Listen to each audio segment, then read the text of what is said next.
우리가 마음이 아프다 라고 이렇게 합니다.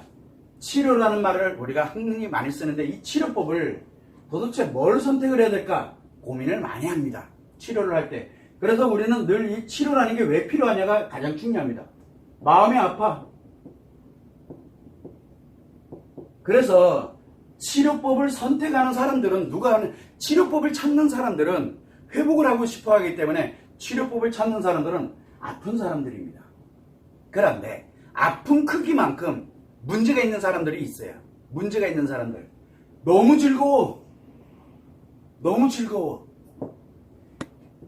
너무 아파와 너무 즐거워는 같습니다. 왜? 습관의 문제가 발생하는 건 같거든요. 심리 문제가 그래서 좋은 쪽에 문제가 발생했느냐 나쁜 쪽에 문제가 발생했느냐 차이일 뿐인 거예요. 결국은. 그런데 좋은 사람이 왜 치료합니까? 좋아 죽는 사람들은 살만 나서 좋아 죽는 사람들은 치료 절대 안 합니다. 왜 안 합니까? 지금 좋아 죽겠는데 왜 치료를 하냐고 말도 안 되네요. 그래서 좋아 죽겠는 병에 걸린 사람들은 절대 치료를 거부합니다. 왜? 나는 문제 없다라고 얘기를 합니다. 그래서 대표적인 게 중독증입니다. 우리가 우울증과 공황장애와 같은 이런 인식장애와 그 다음에 감정기억장애는 아픕니다. 그러나 중독증은 신납니다. 그걸 하면은. 그래서 극도로 중독증이 있는 사람들은 극도로 치료를 거부를 합니다. 왜? 나는 문제 없기 때문에. 왜? 즐거운데 왜 내가 왜 치료해? 라고 이야기하는 게 중독증의 기본입니다. 자, 그러나 마음이 아파 라는 걸 느끼는 사람들이 이 치료법을 찾습니다. 요게 일단 대전제라고 여러분들이 생각을 하면 됩니다. 그래서 중독증 사실 위험한 거거든요. 우울증이나 공황장애 관련되는 거 뭐 중증심리장애든 위중증심리장애든 이것도 굉장히 위험하지만 이 사람들이 다 이 중독증과 연결이 되어 있다 보니까 결국은 중독증이 있는 사람들은 치료하려고 들질 않습니다. 굉장히 싫어합니다. 굉장히. 그런데 이 중독증에 있던 사람이 어느 날 너무너무 아파. 그럴 때 치료라는 말이 그때서야 그 사람에게 개입이 돼 들어갈 수가 있게 되는 겁니다. 자, 이걸 대전제에다 놓고 그러면 마음이 내가 아파. 너무 힘들어.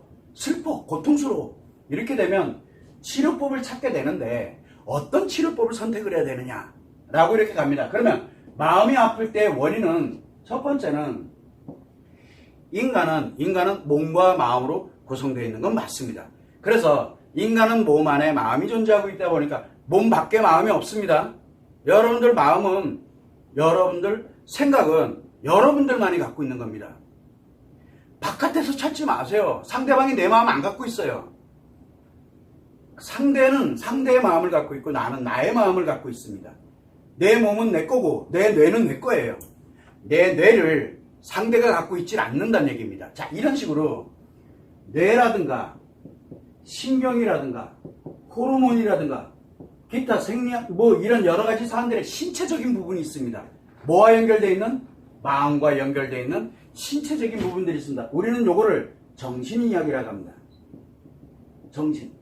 그래서 정신의학에 의해 가지고 과연 정신치료를 해야 되느냐. 그래서 우리는 뇌 이상 여부, 신경의 이상 여부, 호르몬의 이상 여부를 가지고서 뭐를 하게 되냐 그러면은 바로 이제 정신치료를 하게 되는데 이 정신치료를 하게 되다 보니까 신경치료를 하는 경우도 있고 약물치료를 하는 경우도 있고 여러 가지 뭐 수술요법도 있고 굉장히 많습니다.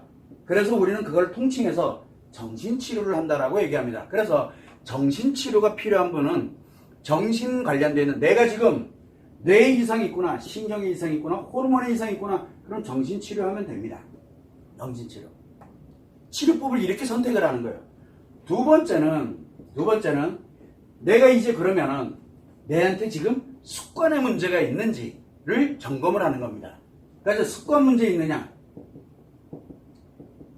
요 습관 문제를 그럼 도대체 뭐가 습관 문제지? 라고 이렇게 생각합니다. 대표적인 게 뭐냐면 우울증, 우리가 중독증, 뭐 공황장애, 불안장애, 기타 등등 무슨 장애. 또 요거는 이제 하나의 습관의 고장이 난 거고 뭐 문제가 발생을 한 거고 두 개의 습관의 고장이 나면 조울증, 대표적인 게 조울증, 관계 중독, 또 뭐냐면 섹스 중독. 그러니까 중독이 대표적이지만 그 반대급부에 또 하나를 갖고 있다는 얘기예요. 그래서 이런 조울증이라든가 중증 중독증이라 그래요. 그래서 관계 중독증, 섹스 중독, 마약 중독 이와 같은 거는 중증 중독증이에요. 중증. 이런 것들. 그 다음에 뭐 분노 조절 장애도 중증 중독증에 들어갑니다. 조절이 안 되고 있는 거죠. 분노하는 걸 알고 있으니까. 근데 세 개가 장애가 발생하면 세 개가 중독증에 관련된 이게 중독증뿐만 아니라 세 개가 다 장애가 발생을 하게 되면 분노 장애, 뭐 히스테리, 과대망상증, 뭐 심리적 조현병, 뭐 기타 뇌 신경 호르몬에 이상은 없는데 이런 부분들이 발생했다 그러면 이게 다 심리 습관의 문제거든요. 그러나 심리 습관의 문제를 회복을 할 때는 요 마음 기준을 이렇게 적용을 하게 되다 보니까 한 놈은 살아 있어야 되거든요. 그러다 보니까 이 세 개가 다 장애가 발생하면 이거는 정신 영역으로 영역화됐다는 뜻이에요. 정신 영역화. 그래서 뇌신경 호르몬 치료에 관련되는 정신과 치료로 해서 심리 습관 문제로 완화시켜야만 치료가 가능합니다. 자, 그래서 심리 습관의 문제다? 그러면 뭐를 하냐? 마음 치료를 하면 됩니다. 그런데 내가 볼 땐 심리 습관의 문제는 아닌 것 같아. 그러면 예를 들어 세 번째 심리 문제다 라고 하게 되면은 인식의 문제냐, 기억의 문제냐, 표현의 문제냐, 내가 도대체 잘 모르니까 지식도 없고 어떻게 회복해야 되니? 보통은 평상시에 내가 노력하는 걸로 회복이 가능했을지 몰라도 이게 잘 안 돼. 그렇게 되면 전문가의 도움을 받으면 됩니다. 이때 필요로 하는 게 상담이고 코칭이고 강연이고 대책 있어요. 뭐가 있습니까? 명상이라든가 여러 가지 막 굉장히 좋은 분 만나가지고 조언을 받는다든가 좋은 말씀을 듣는다든가 뭐 한다든가 공부를 한다든가 자기 심리 문제를 이렇게 해서 해결을 하면 됩니다. 자, 이와 같이 내가 마음이 아플 때 어느 영역에 들어가느냐에 따라서 정신치료를 할 거냐, 마음치료를 할 거냐, 심리치료를 할 거냐를 선택을 해야 됩니다. 자, 그런데 여기에 문제가 생겼어요. 뭐가 생겼냐면 내가 이 선택을 잘못하게 되면 어떤 일이 생기냐면 자, 내가 심리 문제가 있는데 심리치료를 딱 했어. 그랬더니 너무 좋은 거야. 그래서 해결이 됐어. 치료 진짜 잘한 거죠. 심리치료가 굉장히 좋은 겁니다. 심리 문제인 사람들이 심리치료 딱 했더니 너무 좋은 거예요. 그런데 습관 문제인 사람이 심리치료 딱 하면 어떻게 됩니까? 습관이 점점 악화됩니다. 그래서 아프던 게 갑자기 너무 좋아져 버려요. 악화됐다는 얘기예요. 악화됐다는 얘기예요. 너무 좋아져 버려요. 그 다음에 아픈 거 극도로 싫어합니다. 그러다 보니까 인간관계에 살아가다 보니까 조금만 아프면은 그냥 상대를 향해서 막 공격을 하고 자기도 막 이성이 막 뚜껑이 막 열리고 막 이상해져요. 그게 뭡니까? 이제 정신병증으로까지 악화됐다는 얘기거든요. 점점 겉으로 볼 때는 멀쩡해 보이는데 너무너무 좋고 너무너무 괜찮아 보이지만 실제 사는 거는 거의 쑥대밭이 인간이 아니에요. 안 보이잖아. 실제 사는 모습은 안 살아봤으니까. 그러니까 같이 사는 사람들이 그 사람으로부터 다 도망가는 거예요. 막 이혼을 한다든가 애들이 막 집 뛰쳐나간다든가. 왜 그래요? 그 사람을 못 견디거든요. 자기는 좋대. 겉에서는 막 대단하다 막 얘기하고 쑥대밭이 되는 거예요. 가정이다. 그 이유는 간단해요. 습관 문제가 엄청 악화됐기 때문에. 원래는 안 했거든. 되게 아파하고 우울하고 힘들어하고 내가 왜 살아야지 막 그걸 늘 고민하고 이러던 사람이 어느 날 갑자기 이상해지는 거예요. 이게 습관 문제 때문에 그래요. 정말 죽을 것 같이 고통스럽다가 어느 날 갑자기 멀쩡해져가지고 신나가지고 일도 잘해요. 이게 쑥대가 됐다는 얘기예요. 이미 그 개인은 겉으로 볼 때는 그걸 모릅니다. 그게 악화됐다는 얘기거든요. 이게 바로 뭐냐, 습관의 문제인데 심리치료를 하고 이러면 나타나는 현상입니다. 자, 그래서 심리 문제를 이제 그러면 정신 문제야. 하물며 뇌 신경에 호르몬에 막 문제가 생겨가지고 지금 정신치료가 필요한 사람인데 이 사람이 심리 상담을 하면서 심리치료를 하면 어떤 결과를 초래할까요? 여기 어떻게 될 건데? 이거. 그래서 엄청 빠르게 악화돼요. 악화되는 정도 차원이 아니에요. 그래서 뭐냐면 심리 문제는 심리 치료는 심리 문제를 치료할 때는 굉장히 좋지만 습관 문제와 정신 문제에 관련되는 부분은 치료를 심리 문제에 관리에 준해가지고 심리 치료를 해버리면 다 악화돼 버리는 결과를 초래합니다. 자, 두 번째, 심리 습관에 문제 있는 사람이 심리 치료를 하면 당연히 악화되죠. 당연히 악화됩니다. 그런데 심리 습관의 문제를 이게 마음 치료를 하게 되면 이 습관의 문제로 인해서 나타나고 있는 심리 문제가 같이 해결돼 버립니다. 같이 해결돼 버려요. 그래서 심리 문제는 저절로 해결이 돼요. 습관 문제를 치료하는 과정에서. 자, 그런데 정신 문제에 있는 사람, 정신 치료가 필요한 사람은 습관 문제 치료하듯이 마음 치료를 백날 하면 뭐 할까요? 이미 이 전체를 지배하고 있는 몸에, 신체 문제가 발생을 했는데 절대 하면 안 됩니다. 무조건 정신과를 보내야 됩니다. 보내야 돼. 굉장히 위험한 얘기를 하고 있는 거거든요. 그래서 마음 치료를 할 때는 정신 영역이다라고 하게 되면 정신과를 무조건 보내야 됩니다. 정신과를. 이게 매우 중요한 겁니다. 그리고 자, 의학 쪽에서 정신의학 쪽에서 뭐라고 합니까? 정신의학에서 뇌 신경 뭐 해가지고 약물 치료, 심리 문제인 사람 심리 치료를 뭐 하다 보니까 정신과도 그냥 무조건 그냥 약 처방하고 무조건 신경 치료합시다 아니에요. 왜 발생됐는지 기본적인 상담은 하거든요. 왜는 기본적으로 해요. 어디든 다 누구나. 그래서 심리습관 문제인지 아닌지 할 때도 무엇이 심리습관 문제인지 아닌지를 정확하게 알기 위해서 그래서 마음진단법을 이제 만든 건데 어쨌든 이 심리 문제 관련돼서 이거를 약 복용을 하거나 또는 이렇게 신경치료하거나 뭐 몇 번 이렇게 했더니 원래대로 돌아와서 심리 문제 해결될 가능성이 매우 높습니다. 가능성은 있어요. 굉장히 높아요. 그러면 이제 약을 끊더라도 일상생활하면서 아무 문제 없이 살아가질 수가 있습니다. 자, 그런데 심리 습관의 문제인데 정신의학으로 치료 들어가게 되면은 일상생활은 가능합니다. 그리고 잘 나름대로 이렇게 진행은 돼 갑니다. 그러나 심리 습관 문제 이 치료가 되질 않습니다.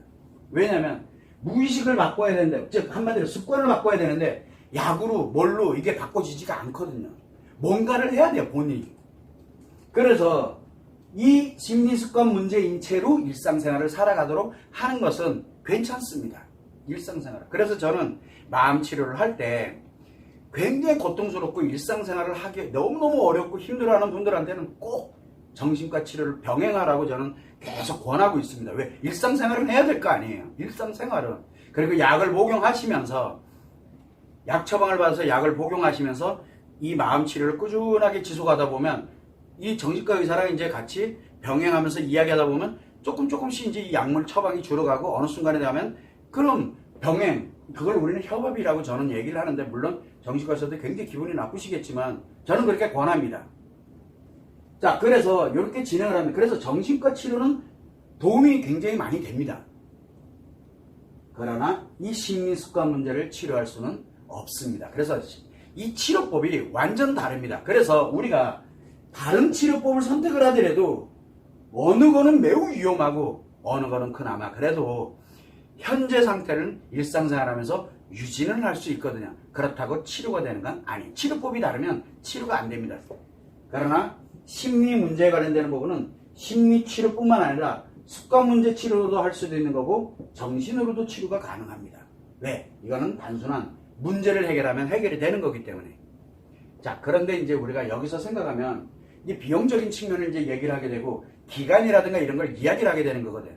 그래서 우리는 항상 가게 되면 심리 문제, 심리관 치료를 10이라는 기간과 노력과 비용이 소요된다라고 하면 습관 문제에 관련되는 부분을 아까 제가 잠깐 만이라고 이렇게 얘기를 했는데 예를 들어서 습관 문제의 마음 치료를 1000이 소요된다라고 이렇게 가게 되면 이 정신의학 관련되는 거는 기간을 오래 잡아야 됩니다. 왜? 뇌가 치료돼야 되고 신경이 치료돼야 되고 이 관련되어 있는 호르몬이 치료가 돼야 되거든요. 그래서 기간이 제한이 없습니다. 언제 완치가 될지. 그래서 완치라는 개념 자체가 존재하기가 되게 어려운 게 바로 이 영역입니다. 마음이 아플 때. 괜찮아져야 완치되는 거거든요. 그 괜찮아진다는 게 뭡니까? 희노애락을 느끼는 겁니다. 안 좋을 때는 안 좋다고 화를 낼 줄도 알아야 됩니다. 그러나 돌아와야 되거든요. 원래대로. 안 좋은 채로 계속 가는 게 아니라. 좋으면 좋은 거를 느끼고 그리고 또 돌아와야 됩니다. 언제까지나 계속 좋은 상태로 가면 안 되거든요. 그게 병이니까. 이런 식으로 이 완치에 관련되는 부분이 존재해야만 합니다. 그래서 심리치료도 완치, 그래서 마음치료도 완치, 정신치료도 완치라는 개념이 도입이 돼야 됩니다. 그래야 치료라는 말을 할 수 있게 되는 겁니다. 최소한 다른 거는 몰라도 여러분들이 치료법을 마음이 아파서 어차피 마음이 좋은 사람 즐겁고 재밌고 신나 죽겠는데 치료할 생각 1도 안 할 거니까 설령 그 사람들도 마음이 아파지고 고통스러워지게 되고 그래서 이거 도저히 안 되겠다 생각하면 치료법을 만약에 선택을 한다라고 하게 되면은 과연 내가 정신치료가 필요한지 마음치료가 필요한지 심리치료가 필요한지 이 세 개 중에 하나를 반드시 선택을 해야 됩니다. 반드시. 다만 마음 치료가 필요한 사람이 비용도 많이 들고 시간도 많이 들어가고 그 다음에 또 뭐 있습니까? 노력도 내가 너무 많이 해야 되는데 근데 기간이 너무 오래 걸려. 비용도 너무 많아. 그냥 상담으로 치료된다니까 그냥 여기에 쏘가가지고 이거 시작하면 얘는 이 습관의 문제는 엄청 빠르게 악화됩니다. 그러면 재밌어지고 신나져요. 마치 우울하고 힘들던 사람이 뭘로 가는 겁니까? 그 크기만큼 중독증으로 가지고 조울증이 발생을 하고 뭐 말도 안 되는 일들이 막 벌어지거든요. 그런 점을 좀 주의에다가 차라리 그냥 정신과 가서 약 처방받아서 복용하시면서 일상생활을 하고 해결할 생각 안 하는 게 상책이에요. 그럴 때는 이 점을 여러분들이 꼭 유념하시고, 치료법이라 해서 다 같은 치료법이 아니니까 치료법을 선택을 할 때는 여러분들의 현명한 판단에 의해서 진행을 하셔야 됩니다. 이게 꼭 필요하다 생각을 하면 상담, 즉 진단 상담을 만드셔야 돼요. 진단을 받아야 돼요. 내가 정신의 문제인지 습관의 문제인지 심리의 문제인지를 진단을 받으셔야 돼요. 이거 진단 안 한 채 무조건 한다? 그냥 무조건 치료 안 됩니다. 치료 안 돼. 감당 못 합니다. 이 점을 여러분들이 꼭 유념하시면 좋을 것 같습니다.